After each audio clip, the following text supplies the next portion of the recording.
Good afternoon, everyone. Welcome back to the afternoon session of the Extraordinary Technology Conference 2025. My name is Vernon Roth, and it is my pleasure today to introduce Steve Moore. He is going to be lecturing and presenting on scalar energetic frequency testing.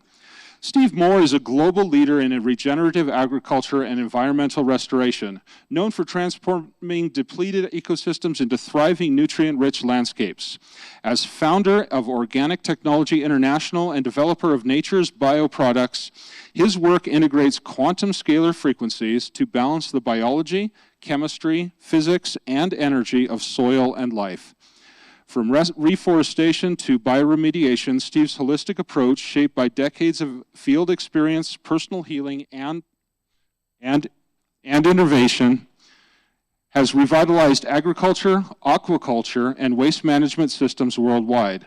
His groundbreaking methods continue to restore health to people, animals, and the planet. Ladies and gentlemen, please welcome Steve Moore. Thank you. Okay, we'll go through this. What I'm going to cover is there very many people in here that understand or have worked in a quantum environment where it's not just a physical or a chemical, or can you hear me back there? No? You can? Okay. How many in here have even had any experience at all in dealing in a quantum world that it's like in the sense it's kind of like our phones, we can talk to people through a signal, and this is kind of what we're going to be doing and demonstrating that today as far as the testing of the quantum field and how we use it in our agriculture, our human and animal health, environmental issues that we have, and we can do it remotely from any place on the planet. Now, you can do it by broadcasting this information, or you can physically put together the same reagents that you're broadcasting and take them physically, which is the best way to do it. In the sense that otherwise, if you're just broadcasting with an instrument and putting a reagent on and sending it to a flock of chickens or humans or whatever it is, as soon as you shut it off, then the energy curve goes back to where it was. To some degree, there's some balancing that is done with that, but we're going to demonstrate that today of being able to broadcast to add the validity to the type of instruments that we're working with. This is an older unit, but they still work on the same principles of the newer ones that I have. And the guy that follows my presentation, Don Parrish, has the ones that everybody's using, and I have them as well. But they stick to talking about the instrument and the different applications. We're going to demonstrate it through what we're doing here and cover what as you've probably gone through this, the balancing through the biological, the chemistry, the physics, improving on that. So it just shows me sitting there with the same unit, and then you pull up different programs that you're running, and on the, it would be the sample plate to the left, you put whatever you're testing, and it can be a photograph of whatever you want to look at. And we're going to demonstrate that by taking a picture. I'll probably pick this. Is it all right if I use you today, sir? Sure. Yeah, okay, you're going to be our guinea pig in this with no, we'll get that picture taken, and I'll use the picture to demonstrate what we're doing, and then we'll broadcast things to him to add the validity to what this science is all about. This isn't going to the normal agriculture seminars where they're talking about different pesticides and chemicals and everything. We're looking at it on a natural process of putting in the right minerals and the nutrients to increase the general vitality and have the function of not only the soil, because everything begins from there, soil and our water, but then to our animals and to our own personal health. So as an example, we will use this gentleman, and we'll use, I don't know if you guys have seen the old We started with the Polaroids back in the early 90s when I started in this. And they worked really well. You can take the picture. It has the piezoelectric effect. It traps the crystallines as they grow and give you the picture. That information is used to pick up on an ELF, extremely low frequency, and that's how we're able to pick up whatever you have captured in there. Today, we're going to be using this, but it's evolved to, we're using the piezo, instead of the piezoelectric effect, is the digital. So everything that now we do, if it's out in the field, I use one of these because they brought them back.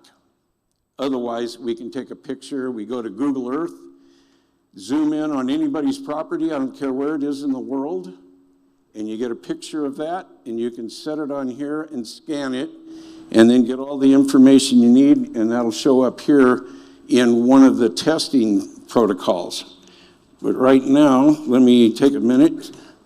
We'll have to dance through this since we lost a little bit of time. Yeah, go ahead and come on up, and then I'll get your picture. Sure.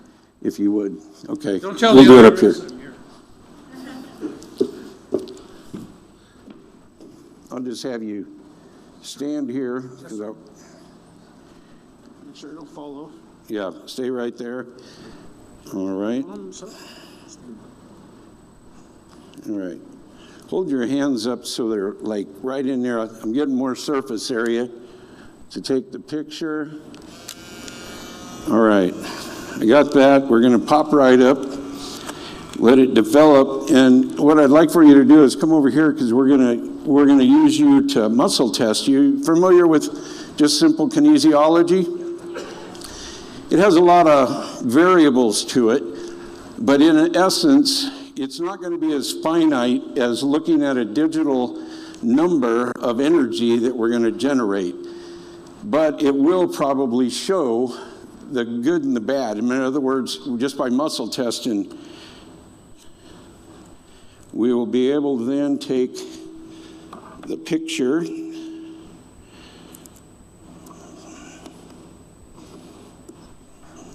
you set it face down on the pickup plate. And what we're doing is there's a tuning we'll go to here in a little bit. It's the general vitality. In other words, it's kind of like, how is he functioning as a whole rather than isolating each and every part of his body? And I'm not sure what happened there. Did we lose a... Okay, I see. It went to that. All right, here we go.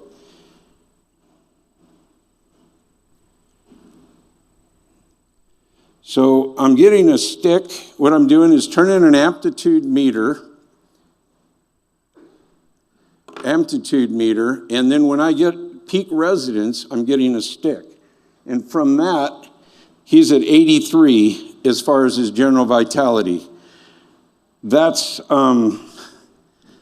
is probably way off of where we want to be, because I would like to see 400 to 600 on a person. And I want you to equate this to the wattage of a light bulb. You either have a 10-watt light bulb and you turn it on, or you have a 100-watt, or you have a rheostat located, and as you turn that up, then it increases the illumination. And Kirlian photography, if any of you are familiar with that, does that ring a bell? Okay, well that visualization is literally what I'm trying to explain in a digital number form of that energy, or the wattage, so to speak. It's not really the wattage of this gentleman. Then we can also put an item on here to see if this is going to complement his energy field.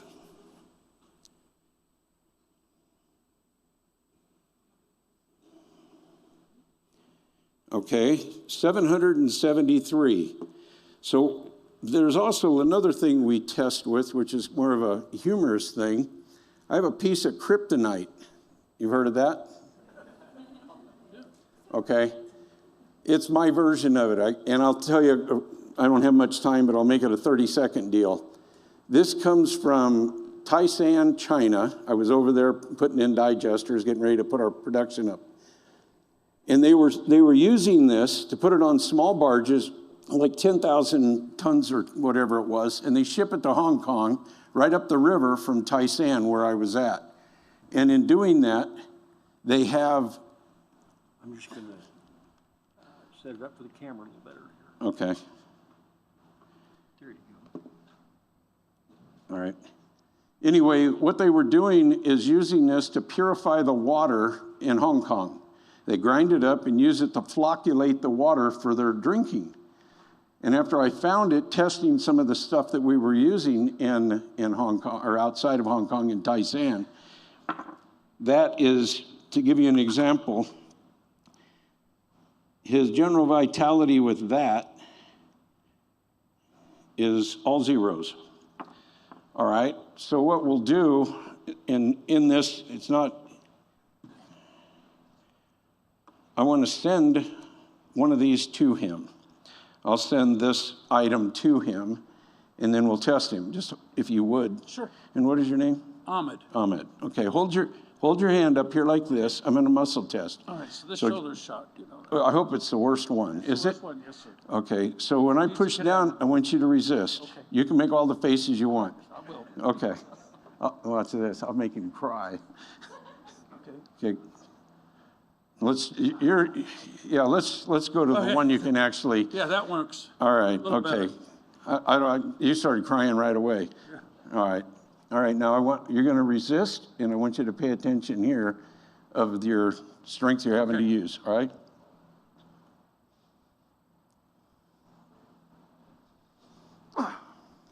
Okay. No, we'll do it the same way. Yeah, we'll just put it on here. Now, Superman, hold your arm back out. Yes, sir. Now you're going to resist, okay? Okay. Wait a minute. Here's that pop. All right, let's do it again. Man, that's terrible. Hold on. They're both shot.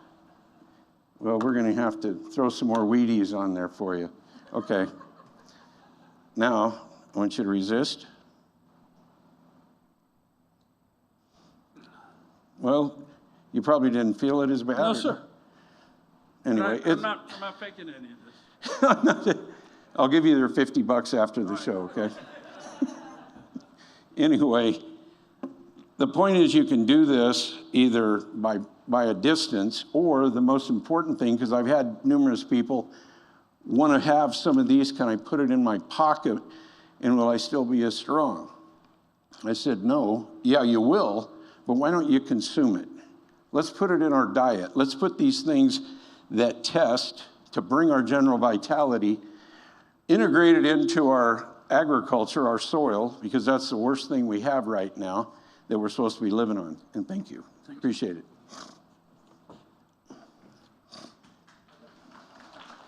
Yeah, give him a round of applause.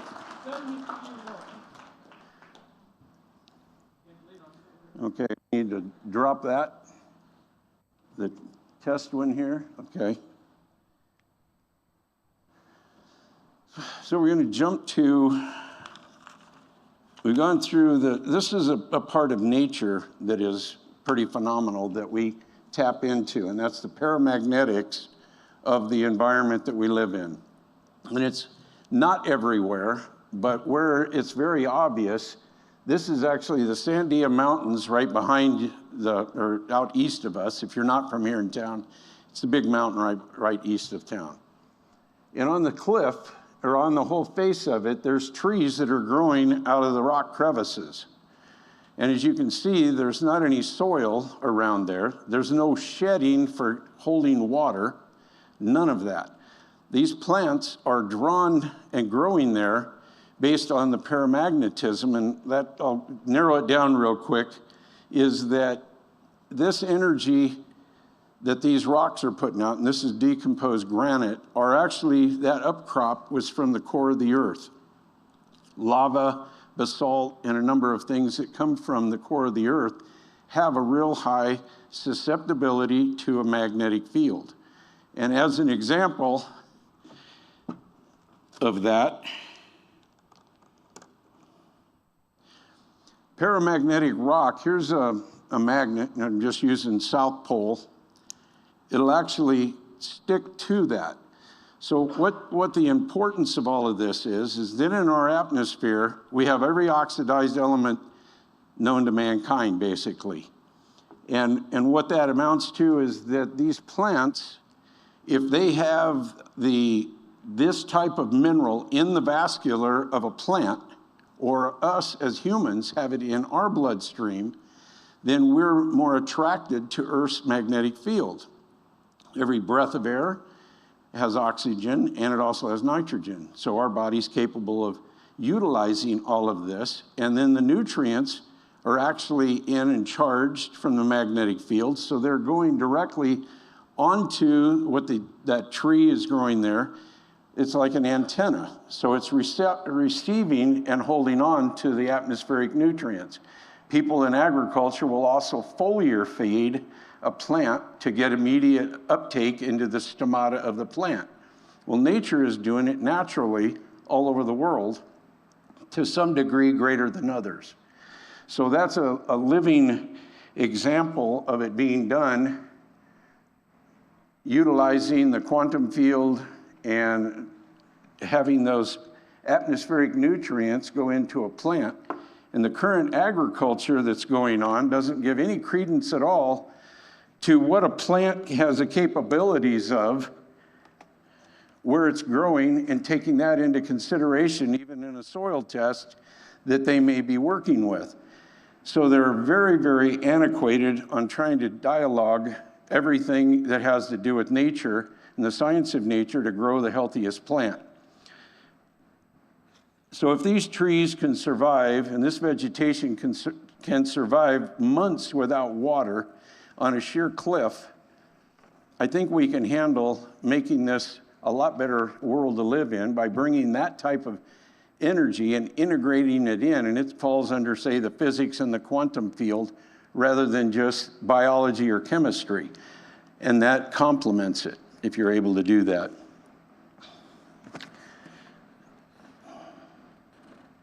So the other part of this that we're getting to is that we have what our process is in Albuquerque, is where we're from, and that's where we do all of the blending to put these products together.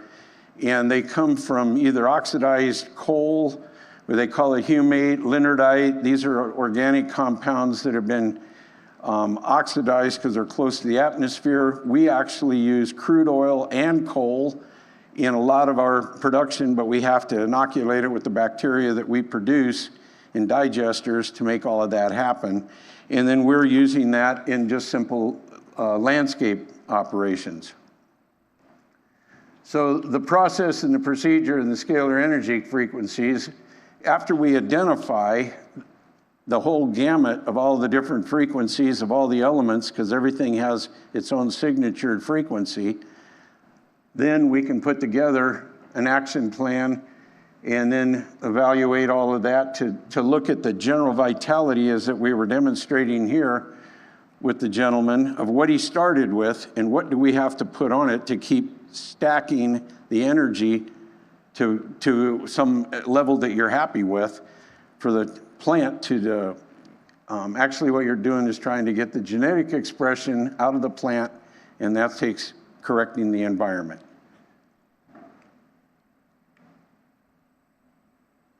So after the testing and after the application, this is like a soccer field.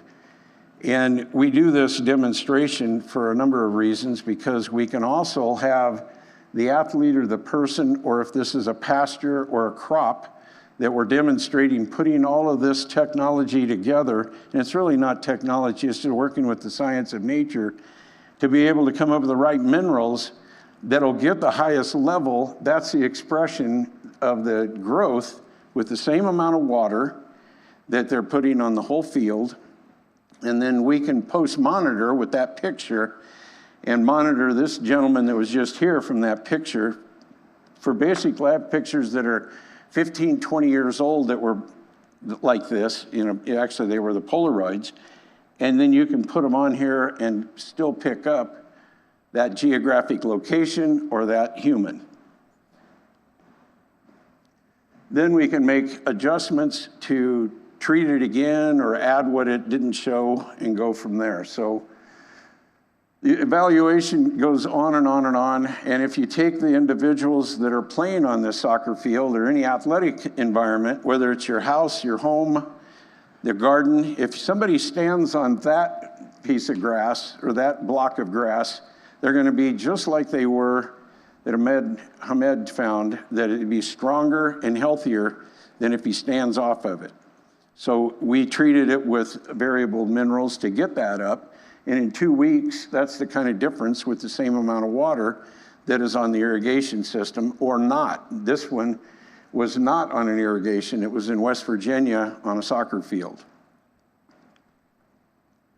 Little variances that we have will be just like root development, and those are visual things, but the most important part of what we're doing is the energetic side.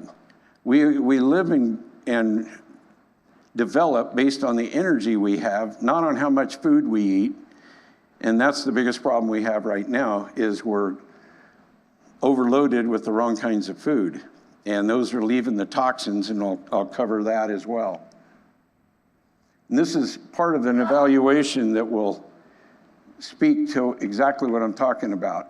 On this, there is the buffalo in that one is in Oklahoma, and they have about almost 100 of them they had, and they were emaciated as that animal is, and they were pulling them out of the field dead, and they're basically in belly deep in some kind of vegetation. But it's so malnutritioned, it was in the neighborhood of, 73, okay, the general vitality? Well, we just demonstrated what 87 was, and then we put the nutrients and put an example of something, and this is the buffalo that are on our farm, Virgin Farms. It's located here in town. So the field itself is going to be a reflection on how the animal is. So we're eating off of that kind of a soil condition, and I use animals as we go down through there. These numbers that you see in here are all the tuning numbers. Like a radio station, you want to find something, you turn to 107.5 or whatever. Well, these are the scalar frequencies numbers that we're looking at. And once we go to that, then it'll give us the amount of potash or magnesium, each one of them. And you can see how many zeros there are, and it reflects the health of the animal in so many ways. So these numbers are reflecting, the type of field that we're working with. And then the animals those are the animals from our farm or our property. And it was very obvious, and it's sad at best, because this wasn't land, it was an old mine site that they overburdened a bunch of terrible soil or whatever it was. And then the only thing really growing was these weeds trying to heal it, because weeds are healing plants. They're not detrimental. So then when you're looking at it again, the side-by-side thing is we have, that's almost hard to read anywhere. Okay, so, the soil was what we were looking at a minute ago, and there is the animal that was living, or that's the second page here, hold on. That says Oklahoma, yeah, okay. So this is showing some of the physical characteristics of that animal on the other soil. There's 2 pages, which goes through more functionalities or body parts of the buffalo. But its general vitality is at 70 something, and then you're looking at a 500 or 633, okay. So the mirror of doing the soil part of it is also a mirror to what the toxicity of the animal is or not. So the issue is I use animals again. I do that because I don't have to listen to their opinion. And you would understand that. Everybody's got some little widget or a diet or some little magic potion that they're taking. We throw all of that out. We use an animal. We test it because I don't care what the story is. The numbers prove the point. So when we use the dairy cows that we have to produce the milk that we sell raw, and it's not just like all raw milk, I have to have those dairy cows healthy enough to make the bio that were the biological product, and we also have to have that to generate the right kind of liquid whey that will invigorate your body and give you the same thing that a little calf is gonna live on totally, or any lactating animal. That's what their only life source is that milk.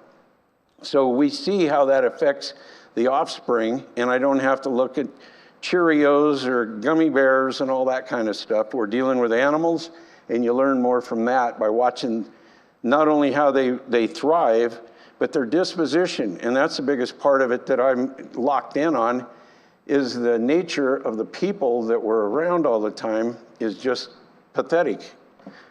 They're off their rocker, their pineal glands aren't working, and all of this has to do with trying to get our homeostasis back in order, and we model the animals because ultimately some of us eat them, and or eat from the soil that the animals were on.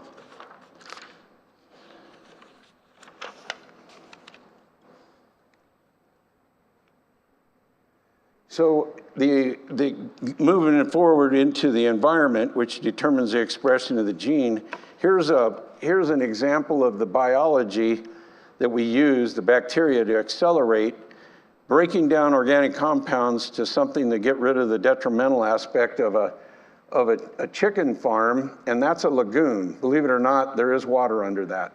But it's a blanket, and I've done these in New Zealand, Australia, here, all over the United States, and it's profound. They'll pull this stuff out. Matter of fact, up in the top one, they have, let me see where that, I don't think I got anyway, we'll go by what I'm telling you. The top picture is actually a thick crust, and after treating the lagoon with the bio, the bacteria, the right ones, the diverse ones, they're breaking it all down, liquefying it, because if they take the other and put it out on the field, it's hard to even work with, even with the honey dipper tanks and assembly or equipment that they're using. This way they can pull the liquid out and they can use that as a fertilizer or as a stimulant into bringing back the biology in our soil.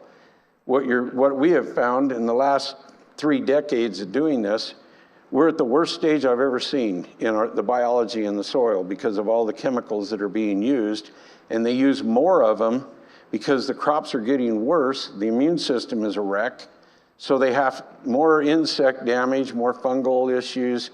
The production is lame as it can possibly be. And I'm not the guy that's gonna sit here and bash everything that's going on and is a doomsday guy. I know how to fix it, we've done it. That's the promising part of everything we're doing. It isn't about what we think we should do. Hell, we're already doing it and have been for 30 years. And it's a shame that everything around us is closing in on trying to downplay what we're doing. So this is another example of taking in an environment. Up in the top left is crude oil that came from, actually we got it out of Cuba, up by Cuba, New Mexico, but it replicated oil from the first Gulf War in Kuwait, or Qatar, actually it was Qatar, because that stuff was such a heavy asphalt oil that it had to get up to about 70 degrees to even melt out of the bucket to fall into these little cells that we made. And in the bottom picture, what we did is, what we did there is we take the seeds, which are common bird seed, just a bag of bird seed, soaked it in the bio so that we could get it inoculated and give it a protective coating on the seed itself, and mixed it into the sand and the crude oil. And it's hard to tell, but there's all kinds of little seedlings popping from that. The follow-up part of this is that when we did this, they started growing, probably 3 or 4 inches, and when we went back to add water to it, we could see where the deer and the elk had already come in and started nibbling the stuff right off. So then we had to put a fence in to keep the deer and elk from trying to get into it, but the slow cows would just stomp the fence down to eat that. And you would think that that's a real terrible contaminated thing to deal with. Well, it's not, in the sense that if you understand crude oil and coal, it's just fossilized organic material that is prehistoric and is the healthiest stuff because it never had humans involved screwing it up. So it's the most pristine thing to use in agriculture if you have the right biology. Well, at this point in time, if you put that on there, you're going to have a mess because you've already ruined all the biology in the soil from all the other decades that either wasn't healthy to begin with, and as long as you put water on it, you grow a crop.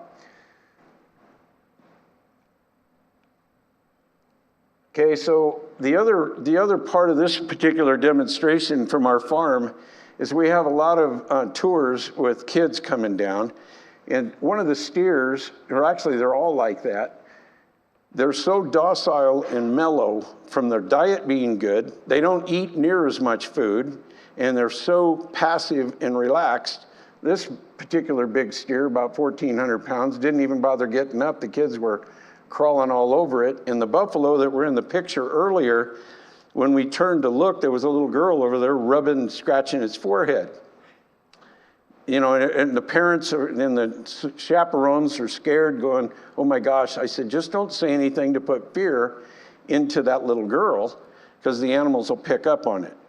And then we just say, hey, we're all leaving, and we walk away, and the buffalo's happy, and the little girl, she lived. Okay, is this the video thing? How do I do that?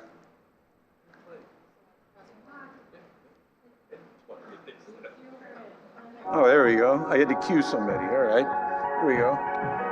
Here's a kind of a short one, but it has to do with some of the testing that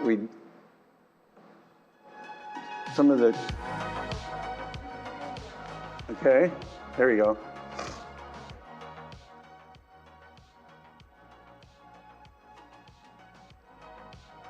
I moved pretty fast in that one. We ran out of time. You're been extended so that you have your full 80 minutes. We're extending you so you have your full 80 minutes. I will still give you a 10-minute warning before you're... Yeah, you're still going to do that, but we've been extended a little bit. You have been extended? Can we, okay, does that mean we can watch the video? Yes. Bingo, that's it. Do I need to go backwards now? Yes. Okay, here we go. They came for the popcorn and the candy. Here, come on, need a video. So a little bit of heads up on it. It's at Virgin Farms is our research and demonstration farm here in Albuquerque. And I don't know, is there audio to that?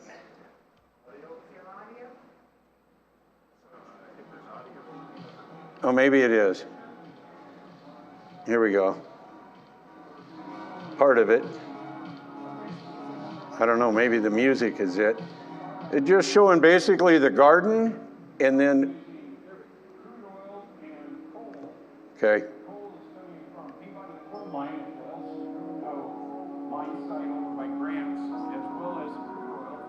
Can anybody hear that? To demonstrate So. application of crude oil Okay. and coal instead of using the energy to burn it up in the atmosphere to be used in the garden to grow energetic food. It gives us a lot better application to incorporate it into our soils and have it broke down by the bacteria and then convert those carbons and minerals all into growing healthy, energetic food. So today we're going to start out by drop spreading our coal fines that we got from Peabody Coal Mine. On this particular one, we're going to go over the top of this with crude oil to do a combination on this one, where it'll have coal, which is the dry version of organic fertilizer, and then the liquid version of it, which is the crude oil. In the coal, the BTU is the energy source that burns the carbon. The crude oil is actually kind of the liquid version of coal. The liquid version of it is very volatile because it's not encaptured into the fossilized organic material.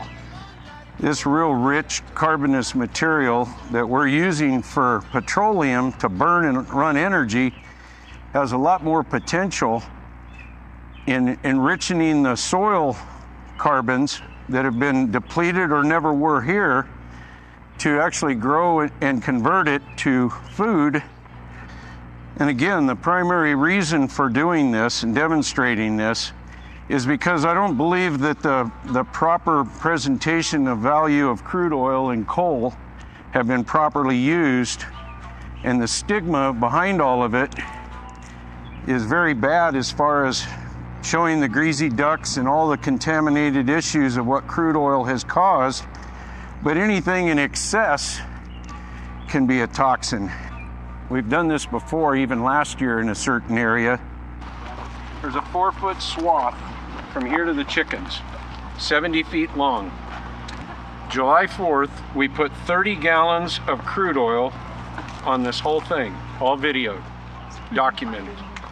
So it's about 9 to 10 weeks max right now. And this is what it looks like. But I've been working in the oil remediational field since the early 90s, so about 25 years of cleaning up different oil spills, and our observations have always been that the vegetation in those geographic areas where there's been oil spills, you give it a little bit of time, even unmanaged, you end up with a very rich vegetational growth. Like the Valdez, the Exxon Valdez spill has incredible fishing in the Valdez because all of that crude oil that was finally broke down and turned into like a liquid fertilizer for the bay to grow vegetation to support the aquatic life, the fish. So in our work with this, we end up with no aflatoxins, no chemical residue, because this is literally organic material. It's the best you can get that was created in the Genesis. So it's the dirt, the vegetation that dinosaurs have consumed. So that's all been decomposed and fossilized, and that's when you have coal. And if it's still in a liquid state, then it's pumped out of the ground as crude oil. But the lasting effect of this is that you can see how black and rich it is, and most people all judge their soil by how dark and rich it is to support biological life and the diversity of biological life. So when you run a test on crude oil and you run through the elemental chart of nutrients and minerals, it's hard to come up with anything that is complete as what coal and crude oil test with. So we'll get started on this, the remediation process of breaking down. The paraffin is the biggest problem with this, and the paraffins are actually what kind of binds the soil together to where oxygen and water won't penetrate. So the paraffins are light, short-end hydrocarbon ends, carbon chain, which the bacteria will break that down. Then you'll just have a black, rich, carbonous material to be transferred to, by the bacteria, broken down to where the exudates then would be a plant food. Okay, so now we've gotten the coal spread, now and the crude oil on top of it. We're going to start with part of the other minerals that'll help accelerate the breakdown of the crude oil, as well as some of the carbon compounds, and help adjust with the pH. So we have some different minerals that we draw from, volcanic ash and different things. We're going to put the steps involved right now, so we'll start on that. Okay, now what we're doing is we're we're spraying the bacteria down over the top of this. As he's driving down there, you can see it spraying out to inoculate the ground to be able to start the breaking down process of the carbon, the hydrocarbons, the coal, the whole thing. And the product that they're using right now it comes from Organic Technology International. It's Nature's Bio. It's a trademark product that has a very complicated, diverse, natural occurring organisms in a process that we generate ourselves at our production facility. And this is where we're doing it as far as demonstrating how you can do it so that we can educate more people around the world to be able to use this type of technology to convert these natural deposits of crude oil, coal, to actually rejuvenate their soils for healthy vegetation instead of using the isolated crack chemical fertilizers that are currently being used that have depleted the energy and the value in our soil.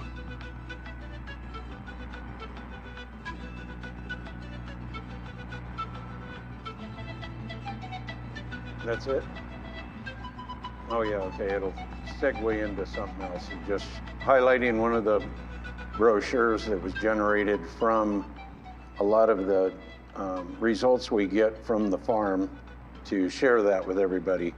And the foundation of it is done with crude oil and coal because that's something nobody's tapping into, and we've witnessed all the benefits from the remediation sites of cleaning up oil spills, whether when they've been in the water or on land and watching the wild animals. What we're going to end up doing is There we go. tape fed Row down through here. And what it's going to do is gather all the dirt plus what we We'll put just down, look the at this crude for a oil, few more minutes. It's and actually showing how the instrument, the equipment puts the rows together. and then come right out the back here, and it'll look like the row right here that Nicole is standing by. That's what we're ultimately going to convert that row into looking like this, and then we can go ahead and plant it. About one more minute or so, and then we'll move forward. But there's a drip tape that goes in underneath that white plastic to hold it. It's a mulch cover. That way we can run the irrigation into it. If you're not familiar with any of the agriculture exposure, this is a good way to grow your crop and help maintain the water without it evaporating as fast.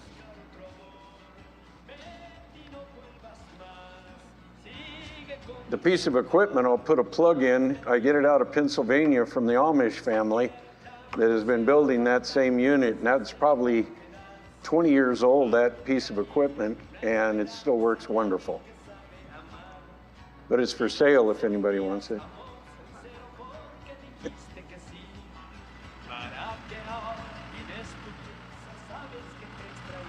Yeah, I wish we could all plant our garden that easy.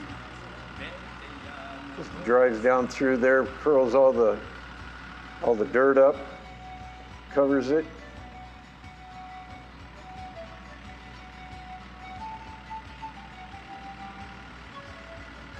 Just a little bit of fun on the farm life.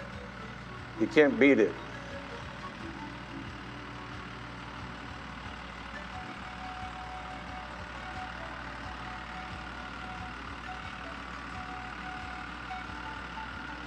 I'm not selling equipment, but it's definitely a sweetheart of a piece of equipment to work with.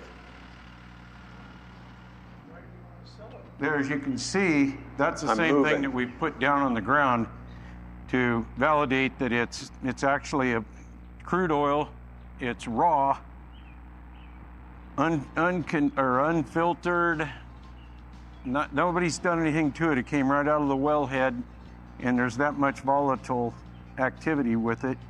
And if we were able to, we could take the coal and set it in a smudge thing, and eventually it takes a little more heat to get it going, but we could demonstrate the application of the volatiles on the BTU rating on coal. This is actually a volatile BTU rating, or the amount of heat and energy that can come off of the crude oil. So this is what we've treated out here in the garden. And what we're going to be able to do then is convert this kind of energy into the energy of growing good, healthy vegetation. Carrots, tomatoes, whatever we're going to plant out here. We'll have a progressional videos to show the planting stage and the growing stage as we go along this summer. Okay, well that's an example. And on the scale, a 5-pound beet that comes out of that, and just some carrots, and then those are actually radishes. This one shows my granddaughter holding the carrots that came out of that row. That I'm talking about like a 2.5-pound carrots. So it's you know, it's not just a little fluke. But when her and her girlfriends were picking the vegetables and they got the beets, it took them a while to dig the thing up. But when they hold it, you can kind of see the similarity. It's almost bigger than their heads. So you're actually able to tap into an energy field that existed millions of years ago. That nutrition is transferred with the biology, and that happens to be the key to this. Because the biology we're using is the same stuff that we drink for our own system, our own biological process in our own digestive system, as well as what we've used to clean up all kinds of contaminated sites. And what happens with the bio, it's actually trying to create its own homeostasis. So when you put it in a bad environment, it corrects it like your immune system does. And it actually bolsters the animals. We put it in all their drinking water. We grow all of our crops with it. And then, of course, we drink it ourselves. The other demonstration, when you talk about energetically growing something, the picture on the left of the corn, the sweet corn, that's one kernel of corn. So that kernel will come up. I guess it's working over. Oh, here we go. Okay, the mother stalk is in the middle of it, and then it'll have one daughter, another daughter behind over there. There's another one. There's as many as, I've counted as many as 4 daughters spin off of the parent plant. And the reason it can do that and does do that, for species survival, everything, if it's energetically really, really healthy, then it'll offspring. And it's already trying to do that from the same kernel that grew the parent. So you can look at that in a lot of different ways, but each one of those, if we had a longer duration of grow time, each one of the daughters would produce an ear of corn. And that means your sweet corn that we would grow, we'd put in 6 rows of it, and we would have sweet corn. We never quit getting any. Usually it's every 2 weeks you plant it, so you pull your sweet corn off, and then you wait for the next one to mature, and you keep chasing it. Well, the same plant is actually developing another ear constantly. And this was kind of a unique setup because the farm that I had, that corn was under super high, great big power lines. And what we were doing is tapping in and pulling in from that based on the mineralization that we used in our soil prep. And it all panned out, even better than what we would think.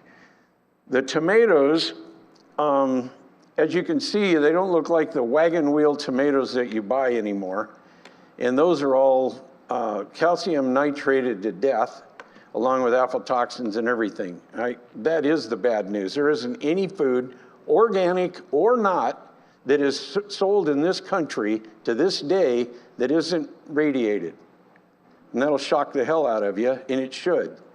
I test for radiation fallout on every vegetable that is sold. I don't care if it's Whole Foods, organic, certified, it doesn't make any difference. The insurance companies are running the food program.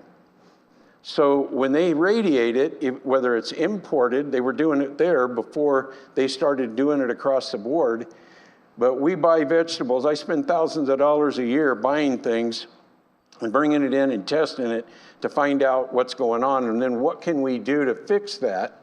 So we just did this test, I think it was Monday, bought some more vegetables, carrots, tomatoes, whatever, bell peppers.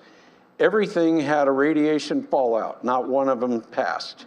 And the highest general vitality that I got off of any of them was in the range of about from 47, that's 47, to about 90, I don't even think we got to 90, it was probably 88. That was it, that was even the organic one. And the culprit behind it is not only the aflatoxins that are still residued in the soil, but the radiation that they're doing so that they can sell it and not worry about having some salmonella, E. coli, or something that they're going to get sued by whoever's selling food. All the frozen food, there isn't anything in a grocery store, and there's a way to fix that, but it takes instruments like this to detect it, which Don will cover more about the equipment side of it, but the simple Tesla wand will break and fracture the aflatoxin level, and then you can use, like even the BioRay discs, they help a lot, and the right kind of nutrients. Even carrying magnets, high Gauss magnets can help disrupt the negative side of that. So this is what we're facing, and it wasn't near as bad 30 years ago, but I've never seen it this bad, and there's no food at all. I mean, even the restaurants are buying from the produce suppliers, so the chain through Cisco, through anybody, is all done that way so they don't get sued. And they still have issues because the restaurant can screw it up and have somebody picking their nose and fixing your hamburger, so you have to deal with that one. Another demonstration plot with the same irrigation. And this is interesting because I had the city of Albuquerque, if anybody's here, from Parks and Rec. This is some of your mindset. They stood around and looked at this. And they went over there, they tried to pull it up. They thought I'd cut it out and put sod in it. I said, where the hell am I gonna get the sod? That's a picture in March, and it's not gonna happen. Well, I figured this was a home run that they would want to do it on everything, because the same amount of water they're putting on that park to do something to make it grow isn't doing anything at this point until you change the environment. So the environment determines the expression of the gene before you throw the water on it. Not just keep throwing water on something. Same problem every one of you have in drinking all your water. You need the salts. That's what we work off of. So get the right kind. We use a Baja salt that's unadulterated. Even the salts, the pink Himalayas, all of the cool ones that they sell, they all have been nailed. And I'm more right than wrong on any of that, because I'm the guy out buying them to find out if they're still doing it or what we can do to fix it. So when I buy salt, I buy 25 tons at a time off the Long Beach dock, and it's all brought in on 30,000 ton barges. And it's unadulterated because it's used mostly for industrial purposes, but we use that to put about 100 pounds easy on every acre of the 80 acres of the farm we use, where everybody else is going, oh man, salts are terrible. Well, even the medical world says you should be on a low sodium diet. The first thing they give you is an IV, saline solution, the first time they show up. Why the hell would they do that if it was bad for you? Just keep in mind. This is another issue that they had this is in Kuwait, and they built a new golf course, and we used our products shipped over containers after containers to get the soil prep, because it's just beach sand, it's in the Middle East. So we had them integrate, I think it was 3 tons to the hectare of our mineral supplements, all the stuff to make it work so that they can add what they call desalinated water is still 2,000 parts per million of sodium. Even with that, we're able to do this. So that was another example. And I mean, articulated, they have money to burn wet mules with $100 bills over there, and they play at night. You can see the lights in the background and around this place. But it was our big claim to fame. That was 20-some years ago when we did that. That's what we started with. That's what we changed it to, with the same amount, with actually even less water, and got it healthier. So when you change the environment and work within nature's, confines, find out the kind of water, how much water you have, what you're doing, this is what we're all about. That's what we spend. Here's an athletic complex at one of the schools, Valencia High School in Los Lunas. We took on the project and then we treated everything with actually we're able to cut back on the water a lot, because out here, if you're not from this area, it's somewhat of a desert. We get, if we're lucky, 6 inches of rain a year, and usually it all falls between 3 months. And then you may get 2 inches one time and you have to go without. Just more of the, side-by-side demonstrations of trying to do something to educate the city or the state or where our taxpayer dollars are going. And this is another city park. And you show it to them and you think, oh, they got to go do this. This is a winner. And they go, well, how much is it? And I said, it's not you don't have the water. I mean, and it's still less money, even if you don't factor in the water, that you don't have to water half as much. But we have the wrong kind of people running the ship in all ways. Just some of the products that are blended and put together that we ship out. And we load containers up, that's the super sacks, and then those are shipped into different countries. And here I am doing the same thing I'm doing right now. This is with, say, Parks and Rec for the state, or it'll be school districts with athletic directors that I want there, the coaches, because I want these kids playing on our kind of turf. The injuries, we did this in West Virginia about 2 months ago, 6 soccer fields, and then what we did, they have 2 stadium fields that are AstroTurf. So we took the same products that we put on their soccer field and made that one demonstration that you saw in the beginning, the big green patch. We took the same products and we put it on the AstroTurf. No, it didn't grow. It was good, but it wasn't that good.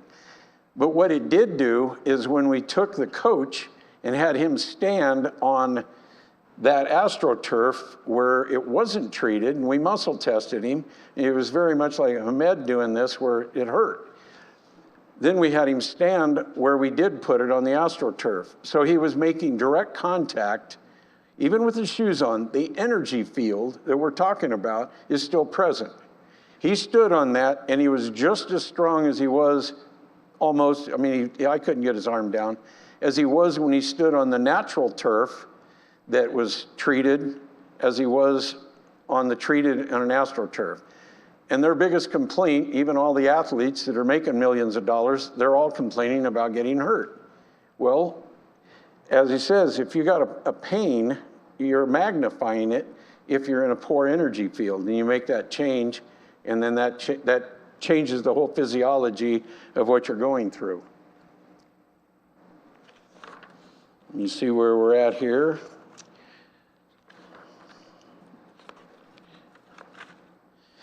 So we have some of the other things that are covered in this is that we produce not only soil products, but we use all of the same thing that we were testing a minute ago, and we even grow our own hemp to get to really what hemp is supposed to be. And if you've heard all kinds of CBD things over the years, and I've had it shipped in from all over the world, and I do tests on it, and I can't come up with the general vitality that's even close to this, because you don't grow it in a hothouse like you do the tomatoes and the rest of the vegetables that people are eating right now that are terrible. And they have to grow them inside because the insects are attacking them so bad on the outside that they can't get anything to grow right. So it's, believe it or not, it's cheaper to put in these $1 million operations all over the world in greenhouses because they don't know how to fix the most obvious. So when you correct the environment, just like our immune system, and that's the soil we're living off of, that's the immune system that we have to correct. So taking a plant, a medicinal plant, and everything should be looked at like that, but even weeds, and you could classify this because it's actually a superfood. And I thought it was just like growing marijuana, and I wasn't interested in it until I had some guys growing some of it, and they couldn't get it to pass the THC level that the state put on it at 0.3. So we took the plant and we scanned it, checked everything about it, and went, oh, I see what's wrong with it. So we put the right nutrients on it, and the same plant had the same code on it. They have a number for it. They sent that sample, and that's what was rejected. So we treated it. 2 weeks later, they took this off of the same plant and took it to the lab. And they tested it. It was like 0.004 or 5 on THC. So the guy told, matter of fact, he may be in here, Lawrence. Guy's in the back over there. Yes, anyway, they did the test on it, and they said, well, he goes, well, that's came from the same plant that you rejected before. And they said, no, you can't do that. I mean, it already had a THC level. So he said, well, you're going to have to talk to the guy that we're working with, and he'll explain it to you. So when I was talking to the lab guy, I explained to him, he said, well, that can't be from the same plant, because 2 weeks ago when you brought the sample in, it was 0.4 on THC. And now it's 0.005 or whatever the number is. I said, yeah. And I said, look at it this way. Have you ever had the flu? He goes, yeah. I said, you still got the flu? Well, no. And I said, well, what the hell are you arguing about? The plant was sick, and it was putting off something that it was trying to defend itself. So the more you hear about this THC thing, or the marijuana version, what they're smoking, and they're trying to get it up to 30%, it's the sickest plant, and they've done everything like that to our food. Same mindset, same universities, same ag departments are involved in some aspect of that. And this is what we had to do to prove it by going into that industry, because it was crazy to let something that's that had that much potential with the terpenes. It's an amazing plant if it's grown right. This thing fits, and if I put it on, I've got anybody in here, they'll go up 300 or 400 points. And I'll put money on that. So I put my money where my mouth is, because I've had that bet with people that, oh, it's not any good, or it's not going to help. It's not just for pain, it's for nutrition. A complete different way of pulling nutrients from the atmosphere and the soil, and you can energetically test every aspect of it, as we were showing on those other test results. When you run those, you can find out all the things about the plant you're growing, whether it's in your garden. And if you add, I even have people that add that to their soil. It's too expensive to have it used that way. And then we have all the other minerals that are put together and stacked in an energetic way. Have anybody ever heard that term? Energetic stacking? Okay, as an example, to go back, Dr. Albert Abrams was working, he's the guy that did a lot of work with this type of science of nature that we're working with, and that's the quantum part of identifying scalar wave and these frequencies. But when they started passing this off, and Einstein and Oppenheimer and the rest of them that were trying to make a bomb, they took these certain elements, put them together, and they had to come up with the right stacking order, because 1 and 1 is not 2. If you energetically stack them right, you can get a bizarre number, because this product alone with some 40 items in it are energetically stacked to where that's about a 2,000. It's 1950 on a general vitality. And it's just the way you have to put things together. And even a chef in a restaurant knows that flavor is a sequence of how you have to use your herbs and your nutrition or whatever you're cooking with to come up with a seasoning that tastes better or feels better, whatever it is. So we take these different elements and put them together for animal, human, and soil, and whatever the environment is. So we have people send us their photograph. They email it to us. We scan that picture and we figure out where they're at this point. Then we build a product, or if it isn't already put together, that'll fit the most, like 95% of the people, we can put that with them. And this goes with every ailment that you can come up with is related to the nutritional deficiency or the lack of them in the right stacking order into the body. You can take these individual supplements, and there's no way in hell that you're putting them in your body the same way, in the right way. So when you find a product that sells zinc, copper, all the elements, and you buy each one of them, you got this whole damn array of things, and you think you're putting it together to benefit yourself, you could be putting it together to hurt yourself. And I can prove that like in no time at all, right here after we get done or whatever. So that you pay more attention, you're better off buying something that's complete. So what we work with and have to focus on is nature's deposits, whether it's crude oil. You don't drink shots of it as much unless you put tequila with it, then it goes better. But you do use the energetic value of this liquefied nutrient, or the coal, or the oxidized coal, humates and different things that were from peat bogs, and that's what you can use as some of the foundation. Volcanic ash, the ocean, it's the healthiest part of the planet. Even beside all the naysayers that, oh, there's mercury and it's this and it's that. Well, you're the one that threw your garbage out or dumped your toilet off your boat in the bay. But even with all of that, it's still the healthiest because it rejuvenates itself almost instantly. Those 2 million barrels or more that Exxon had go into the bay, they didn't talk about it because they were still collecting money up there. But they have a forest of seaweed, kelp, and things growing in there, unmatched like they've ever caught fish before. And nobody got to hear about that.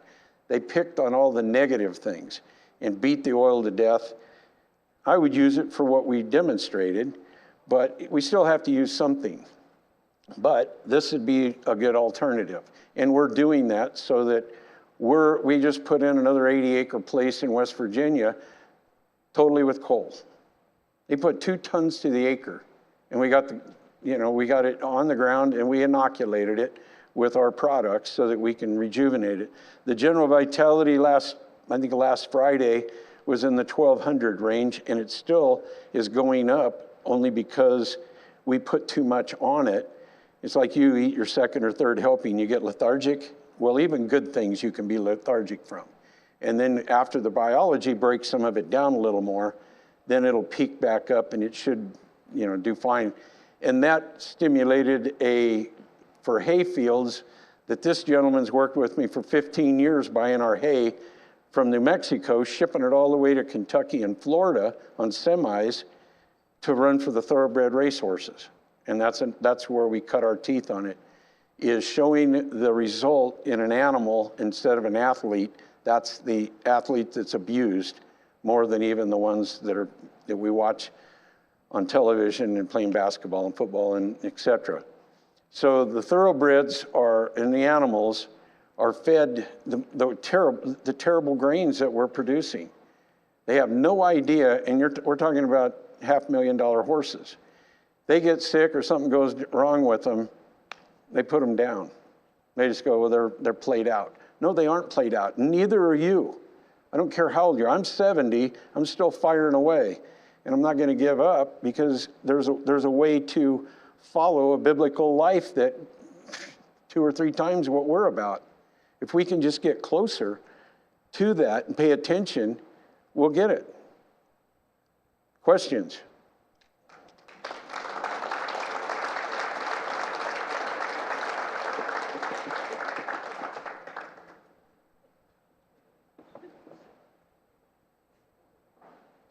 Thank you very much, Steve Moore.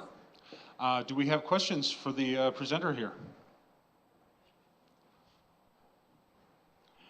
Would magnet also play some role in this? Because you did mention something can be done with the magnet as well as a disruptor.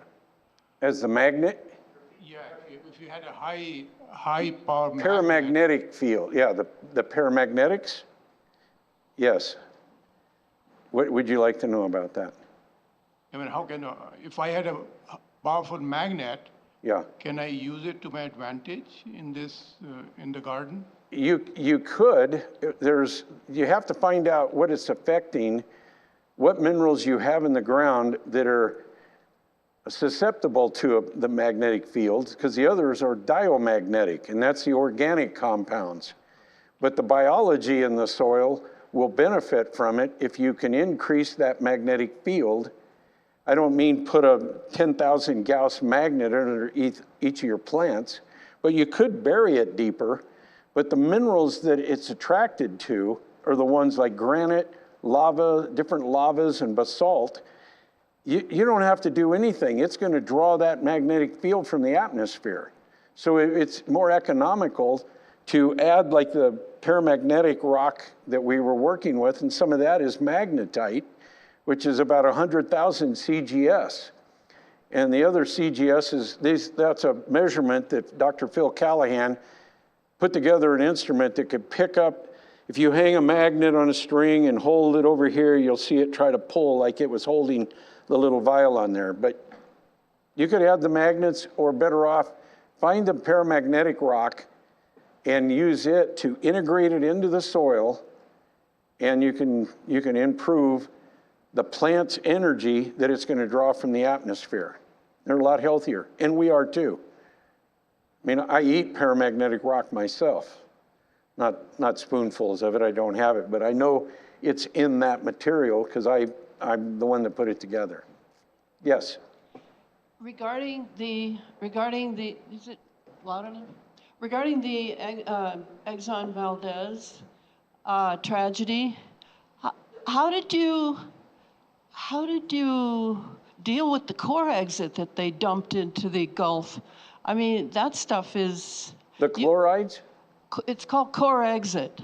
I wrote, in a book I wrote, I talked about it extensively.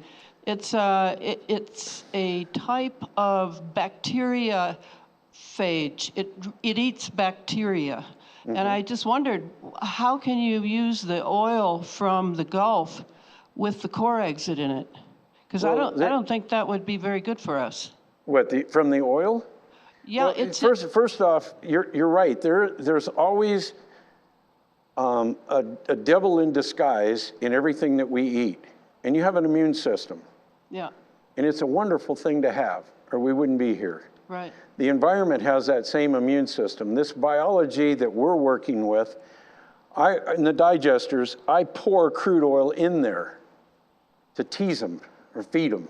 And certain ones come out of dormancy to lap it up, and they turn it right back to a soluble drink that we can actually drink. You'd never know that how it was made.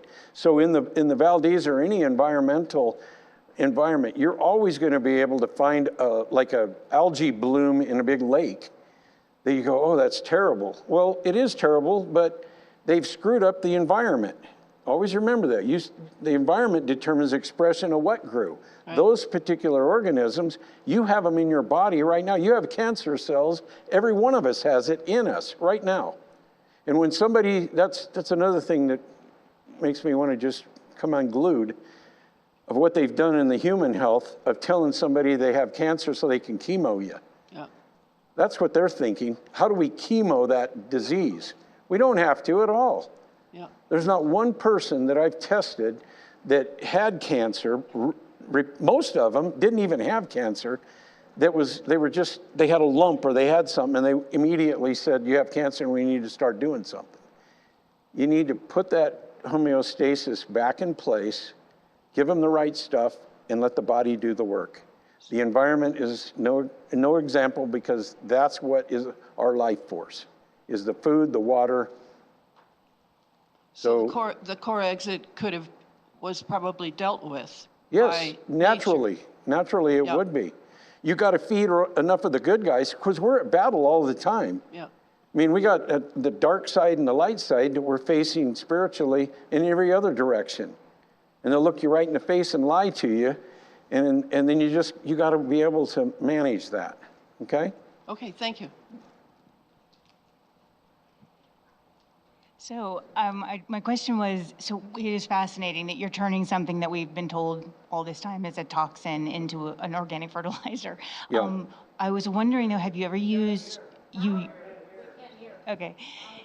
Basically, I was just saying that it's amazing that you've turned a crude oil, something that we've been told is a toxin, into organic fertilizer. And I was just wondering, what the application, have you used any used oils, used fuels in this way, and do you get the same type of result? Are you Used able... oil? Good question. I have done that, and the thing with used oil, because there's so many synthetics, they're adding to it, that now you have to remember, a lot of synthetics are still created from the chemists that come up with another bonding of a crude oil byproduct. So crude oil is really good, it works, but if you took just the gasoline out of it and sprayed it all over your crop, you'd kill it. So it's letting the natural process. I have done really well with used oil, but I don't want to hang my hat on that, because there's always some crude oil or conventional oil that is 100% synthetic. And what does that really mean? It's like you made a plastic, or you made it out of, some neoprene or whatever that can sit in the environment, and it's not being affected like it would. So if it's integrated with a combination, at least the benefit to this is that these bacteria will sequester, just like your body does with fat. When you get a toxin you get in your body, our bodies are now rushing up to put it in a little honeycomb, so to speak, but it's far from being that damn healthy. It's just the fat that they put in to sequester it. So when people go on diets, they release a bunch of the fat, and then the toxins come out, and they feel like crap, and they go back to eating.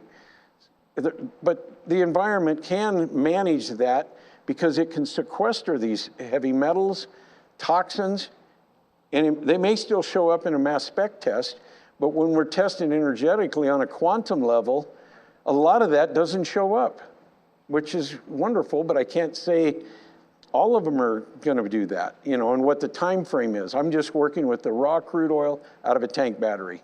Okay, understood. Okay, thank you. Do you have a pamphlet or book that takes you step by step in building up your soil? No, it's something I haven't made a book on this. We have a booth out there, and we cover a lot of things through that we can walk you through. Our research over the years as being like the pioneer.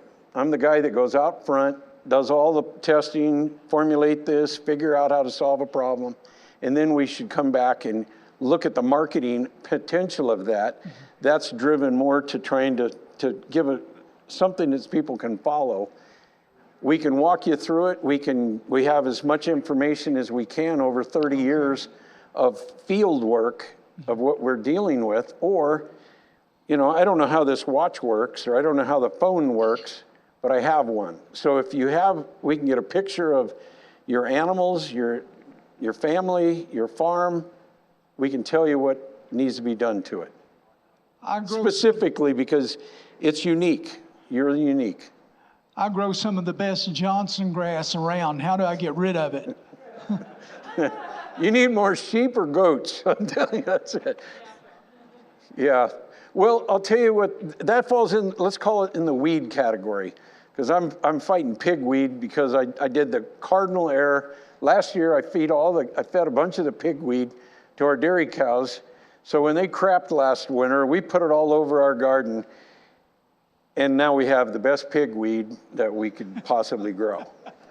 I need to have a chicken eat it, so the gizzard grinds up the seed, and the pigs, the cows, and the horses, or you're not doing a good job of it either. You find corn in yours, there's corn in yours. So these are things that you have to work, but that plant will proliferate if there's a weakness in that soil. So without even testing the soil, I can tell you what's wrong, monitoring a whole bunch of the weeds, because they're the healing plants. They're pulling their nutrients from the atmosphere to fix it. So the Johnson grass, they actually plant it for sorghum or silage here in town. So on purpose, but nobody's growing pigweed on purpose, except me, I guess. Well, I started to specialize in cocktail corn because my corn grew about that big. Yeah, get me a picture of it and we'll work through that. It'll blow you away, really will. Where are you from? Oklahoma. Oklahoma, okay. Desert, red clay? No, where my land is, I'm next to a strip pit, a coal strip pit. You know the buffalo we were showing you the picture of? That's in Oklahoma. And we had an issue. Okay, next. We only got a couple of minutes here. Yeah, this is just fascinating to me. One thing I love to wear polyester, but everybody says the frequency is so low and all of that stuff.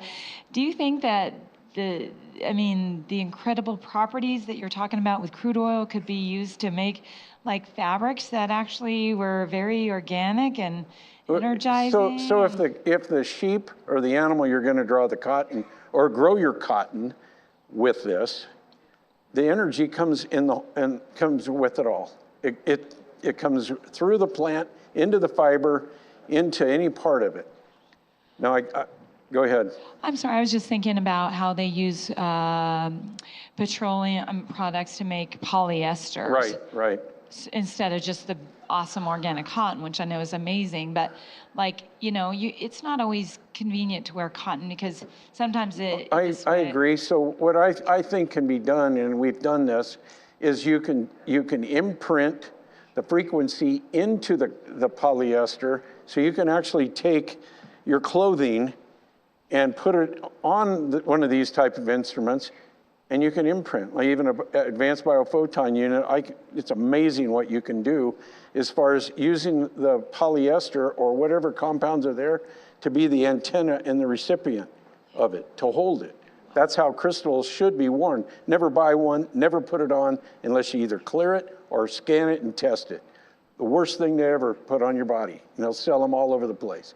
Wow. Make sure it's right, the same way with your clothing. And the color of your clothing is critical in how you feel and what you respond like. I think are we wrapped on this? We are. We are. Thank you very much, Thank Stephen you, Moore. Appreciate it. We have a booth in the back or over in the hall. We can follow up on anything else you may have. Thank you. Wait. No, we'll wait till see when we go on camera. How do we know when that is? Right there. We're live. And so, hey, Greg, you guys know Greg, because Greg is I'll go this way. Greg is, many. You're one of many, you are many, the one and the many. Okay, Greg is going to give us a really good introduction to Marco Rodin's work. And I am not going to interview him. I am going to let him go directly into the camera and go through some of the really great insights. And it's based on Marco Rodin's book and his years working with Marco as an expert. So Greg, even though you only know him as an MC, he's a math wizard, and that is his passion. That's what he lives for. So for me to interrupt him in any way, shape, or form would not be doing you any justice. So I'm gonna let you rock and roll. Okay, thank you, Karen. Well, as Karen said, first of all, I'm one of I think there's 4 MCs here this week. And the reason for that is I stepped in when Vernon Roth left, 9 years ago. That's hard to believe. And then we have a new gentleman, Michael Brown, who's also kind of training to be an MC. So we'll see what happens in years to come. We're all good friends and everything like that. So I hope that's not confusing. And yes, I've known Marco since I got started in this, 2008, I think it was. So that's, it's been really fun getting to know him. And of course, just a little bit of history on that. Marco calls himself the man who makes outrageous claims. So I've been trying to get him to temper some of those claims. But on the other hand, there is a lot of valuable stuff to be said about this unique base 9 numbering system. And so what I wanted to do is just talk a little bit about that. I am currently writing a book to sort of expound on all these ideas. And I can't possibly get them all said in 15 minutes, but I'll give you a taste. And I guess it starts with Nikola Tesla himself, who I think most of you are aware, said that find out the secrets of 3, 6, and 9, and you'll unlock the secrets of the universe or something like that. And so with him staring at me like this, I hope I get it right. But anyway, what I wanted to start with is base 3, and then we'll work into base 9, which of course is 3 squared. So base 3 has it's fascinating because we're all very accustomed, of course, to base 10. Base 10 counts from 0 to 9, and most bases count from 0 to n minus 1, whatever n happens to be. So we're used to that. We're also very used to the binary system, which is just zeros and ones. And of course, we know that's how computers operate. And then a lot of times we combine 4 of those binary digits into what we call a byte, and that's 4 binary digits. So that's from 0 to 16. And that numbering system usually, 0 to 15 in the base 16. And that would be a hexadecimal numbering system. I think most of us are pretty familiar with those 3, but we're not familiar with, there could be many other base systems. There's nothing that says that we have to operate with base 10. It's just tradition, goes back to ancient Babylon, and maybe it's because we have 10 fingers on our hand, with both of them, that is. Why should we? Why shouldn't we use other base systems? So that's what I want to talk about today in the little bit of time that I have. And I don't have the benefit of a slide presentation. It's not nothing like that. So I have to hopefully explain most of this to you. I'm assuming that most of you online are somewhat familiar with Marco Rodin and his work, and have seen it before at least. And if not, it's not critical, but it is. He's been around this TeslaTech venue for quite some time. Anyway, let's talk about base 3 first, and we'll build up from there. Base 3, well, first of all, base 2 is usually zeros and ones, and so you would think that base 3 typically would be zeros, ones, and twos. But I want to propose a different way of looking at it, and that is we think of the options as being a plus or a minus or a don't do anything. So a 0, a 1, a negative 1, and a 0. That seems like a more 3-ish sort of way to look at the universe. And so I call that a balanced modulus, or a balanced base system. So 3B would be 3 balanced. And the way to count, this is just sort of my own way to count this, is instead of saying -1, which is 4 syllables, I just say done. So 1 and done and O. So I can go 0, 1, and then the next number would be like a 10. So, and then the next number would be like the next number would be like a 1 done. So it'd be like a 3 with a -1, that's a 2. And then 3 with a 0 would be a 3, and 3 with a 1 would be a 4. So that's the way a base 3 numbering system balance could work. And then the negative would be included in the very first digit. The advantage of I believe a computer could be, we could create gates that work, instead of on a binary system, they work on a trinary system. And there's a lot of things in nature and a lot of problems that we might want to solve, which are based on trinary type systems. So I just invite you to think about that. So -1 would be done, and then -2 would be done 1. So it'd be like the first digit would be -3, and the next digit would be a +1. So it'd be 1 more than -3, done 1, and then done 0, and then done would be -4. I hope that makes some sense. It's really quite elegant, and a lot of really cool math comes out of that. But that's a start on how to think about numbering systems. I want to move from there and just for a brief moment talk about base 6, which would be, again, thinking in terms of 3, 6, and 9 like Tesla did. All the prime numbers, I like to think of base 6 as the base system for prime numbers. And what I mean by that is when you're counting base 6, except for 2 and 3 themselves, because 2 times 3 is 6, then all the numbers base 6 are that are 0 are never going to be prime because they're multiples of 6. In fact, all those who are 3 in base 6 are going to be multiples of 3, so they're not prime either. And those that are 2 and 4 are not going to be prime either because they're even. They're multiples of 2. So the only things that are left in base 6 are plus and minus 1, or 1 and 5.